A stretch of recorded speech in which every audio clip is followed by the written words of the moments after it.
Foto gagah Bribda Tito Tampu Bolon baru 4 bulan dinas tak terima disebut Satpam serang rumah sakit. Nama Bribda Tito Tampu Bolon kini tengah menjadi perhatian publik di Indonesia karena ulahnya. Bribda Tito Tampu Bolon diketahui sebagai otak penyerangan Rumah Sakit Bandung dan penyekapan seorang perawat di Medan. Meski nekat melakukan hal tersebut, nyatanya Bribda Tito Tampu Bolon baru 4 bulan berdinas menjadi polisi. Bribda Tito Tampu Bolon diketahui merupakan anggota Ditsamapta Polda Sumatera Utara.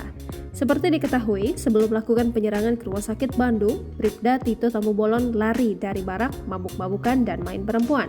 Ia sempat pergi ke Hotel Oyo dan berencana tidur dengan kekasihnya bernama Debbie Hutapea.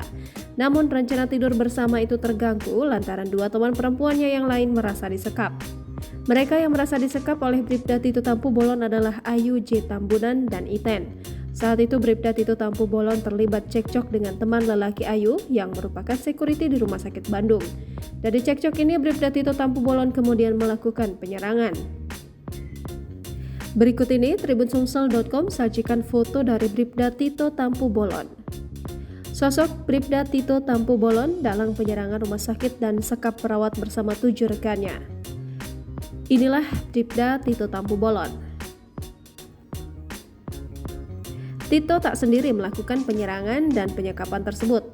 Tito dibantu dengan sejumlah temannya yang juga merupakan anggota polisi.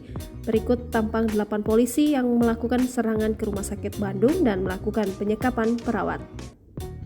Inilah tampang 8 oknum polisi yang diduga serang rumah sakit dan sekap perawat yang kabur dari barak. Jangan lupa subscribe, share, komen, dan like ya.